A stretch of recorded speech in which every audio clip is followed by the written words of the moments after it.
Dean of the Harvard School of Public Health. There is a causal relationship between prenatal acetaminophen use and neurodevelopmental disorders of ADHD and autism spectrum disorder. More than 70% of researchers have tried and failed to reproduce another scientist's experiments, primarily due to issues with fraudulent papers, largely attributed to paper mills producing fake or compromised studies. Hi, it's Brett the Herbalist, and I'm back with another episode of Secrets of Herbal Healing. Today it's about the trustworthiness of information, especially medical information and health information. I think there's been a lot of awareness over the last few years about some of the information being biased or some information being suppressed and some of the information being absolute lies and some of the information that was true that's been pushed aside and disregarded, and also the fact that there's a lot of corporate interests behind the scenes.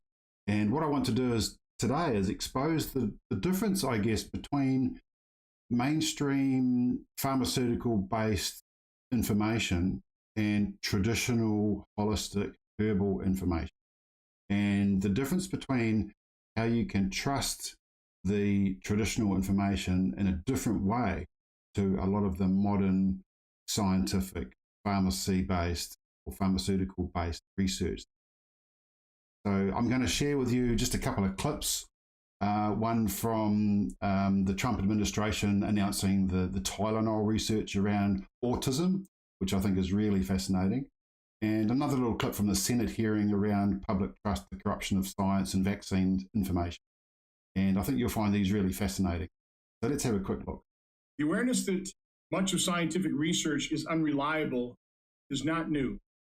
In an article published in January 2009 entitled, quote, "Drug Companies and Doctors, A Story of Corruption," Dr. Marcia Angel stated, quote, "It is simply no longer possible to believe much of the clinical research that is published, or to rely on the judgment of trusted physicians or authoritative medical guidelines. I take no pleasure in this conclusion, which I reached slowly and reluctantly over my 2 decades as," and here's the real jaw-dropping part of this, "over my 2 decades as editor of the New England Journal of Medicine." This isn't Ron Johnson making that quote. That is an editor of the New England Journal of Medicine. A May 2016 survey published in the journal Nature found that, quote, "more than 70% of researchers have tried and failed to reproduce another scientist's experiments," unquote. And in May 2024, Wylie, a major academic publisher, closed 19 journals, primarily due to issues with fraudulent papers, largely attributed to paper mills producing fake or compromised studies. In the 2 years leading up to May 2024, Wylie had retracted more than 11,300 papers that were deemed compromised, often due to manipulated peer review process or fabricated content. 70%, that's fascinating. 70% of the studies are unrepeatable. In other words, that's not really science. If you can't repeat a study, then it's not really scientific data that they're gathering. And the other thing was they closed 19 journals, that's 19 publications, and retracted 11,300 papers for fabricated content. And that just goes to show how much of this scientific information is untrustworthy. And I remember asking, my wife had to get the vaccine to keep her job. And we were asking the doctor about the COVID vaccine and how effective it was at reducing transmission of the disease and what information she had. And she sent us a study that was funded and paid for by Pfizer. So in other words, that's also a major problem. A lot of the studies that are published are funded by the manufacturers of the pharmaceutical drug. So of course, they're going to twist and fabricate and alter the way that the study results are presented so that's in their favor, aren't they? And that makes sense as to why these journals have been closed and papers have been retracted and so on. So I'm going to come back to this vaccine hearing in another episode because it's really interesting what they go on to talk about in this hearing. But today I wanted to share a bit more about the announcement by Donald Trump around the Tylenol. And this sort of reminds me of, how we go blindly on with using these pharmaceutical drugs without looking at the side effects and the diseases that we're experiencing in our population and how connected they may be to some of these drugs that we've been taking. So let's just share a little bit of this recent press release from the White House. The meteoric rise in autism is among the most alarming public health developments in history. There's never been anything like this. Just a few decades ago, 1 in 10,000 children had autism. And now it's 1 in 31, but in some areas it's much worse than that, if you can believe it, 1 in 31. And I gave numbers yesterday. For boys, it's 1 in 12. I was told that's in California, where they have for some reason, a more severe problem. So since 2000, autism rates have surged by much more than 400%. Instead of attacking those who ask questions, everyone should be grateful for those who are trying to get the answers to this complex situation. And the first day all of these great doctors behind me were there, I told them, this is what we have to find out. Because when you go from 20,000 to 10,000, and then you go to 12, there's something artificial. They're taking something. And by the way, I think I can say that there are certain groups of people that don't take vaccines and don't take any pills that have no autism. But you have certain groups, the Amish as an example, they have essentially no autism. Yeah, so right there, what you've got is what you call a control group. So a group that you can compare against. So a group that hasn't had particular substances and therefore not suffering with the disease. It's just like giving them nothing, like a placebo.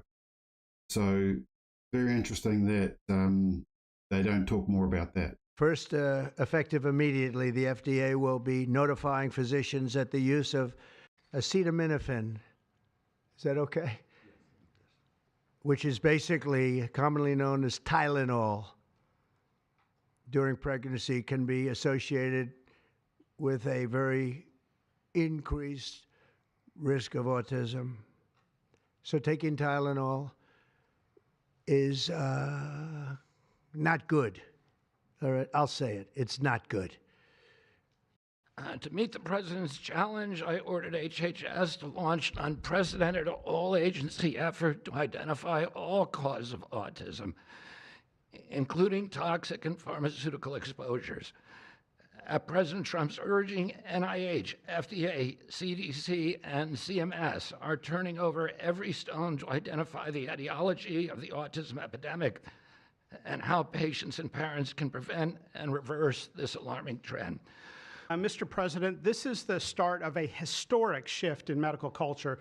This administration is working together to ask big questions about why our nation's children are getting sick so fast. Too often, medicine is doing small little studies, giving us answers we already knew. But we've got to make a difference. You've given us a charge to identify root causes, and we are not going to stop so that we can end the suffering we are watching. And if you've seen a kid with autism, with severe autism, it's hard to watch. Kids get frustrated, they get angry, they can be crying because they want to speak and they can't speak. It's hard to watch, and it may be entirely preventable. For an epidemiologist, that child is an expanding statistic. But for a child, it can be brutal to have autism. Today, the FDA is taking action to update the label on acetaminophen and sending a letter to all U.S. doctors letting them know about the risks in pregnancy.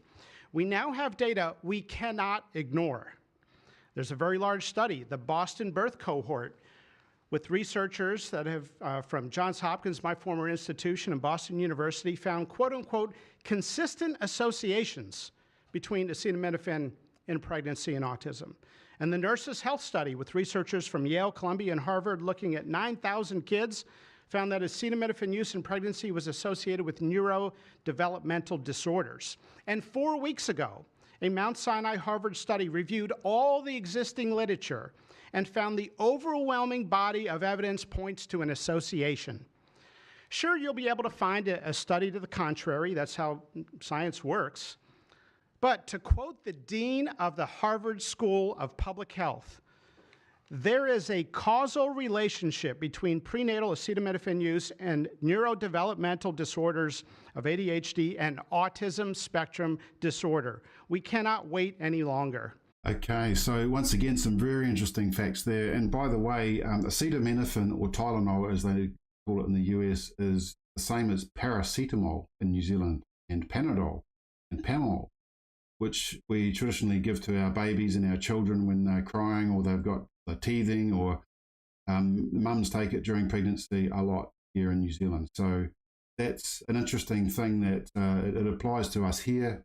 And the thing that amazes me is that the media, or the mainstream media, and even the medical profession here in New Zealand are immediately throwing their arms up in the air and saying, hey, what a load of rubbish this is, disregard it and forget about it.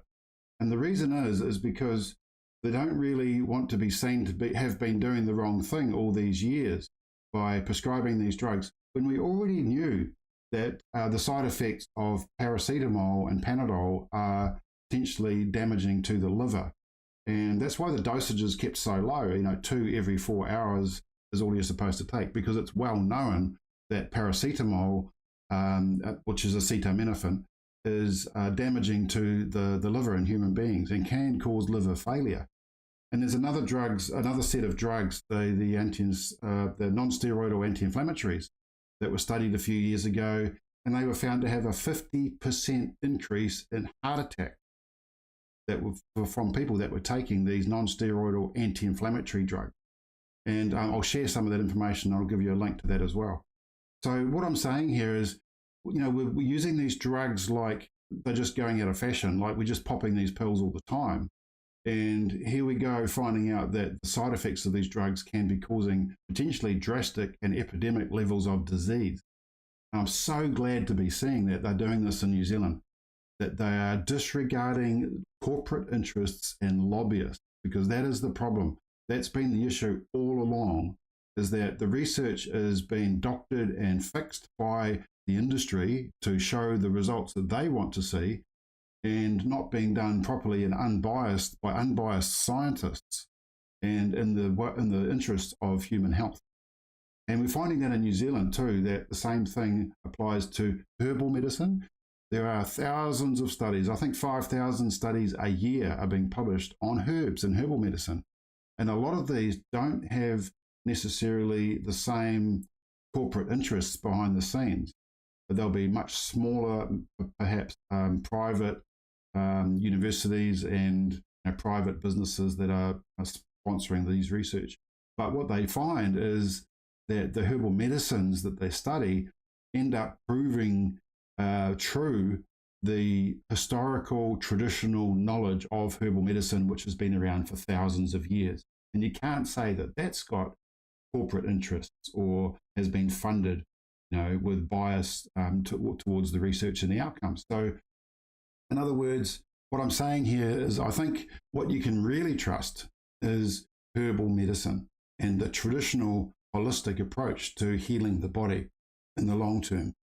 And, when it comes to managing pain, there are things we can do to manage pain naturally. There's multiple things you can do. And of course, these aren't being used in our mainstream system. And there's a reason for that too. And that's because of the pharmaceutical pipeline and the industry that's in control of what's being fed in through the doctors, the hospitals, the way they're trained, the way they're educated, what the regulations are that control what they can use and what they can't use. And this is a real problem worldwide. We know it is. So I just thought I'd bring that up today. But just always think, what are the options? Are there natural options that I can use instead of the pharmaceutical option? Because that they've got thousands of years of historical use, anecdotal evidence, empirical evidence. So in other words, it's unbiased, you can trust it, and also the safety concerns, I think, are far, far less and far lower than those of taking your pharmaceutical alternative. So if you can use things that are natural, you're on the right track. So thanks again for watching, and we'll talk to you more about the vaccine, trust in science, corruption, and so on, Senate hearing in our next episode. Talk soon. Bye for now.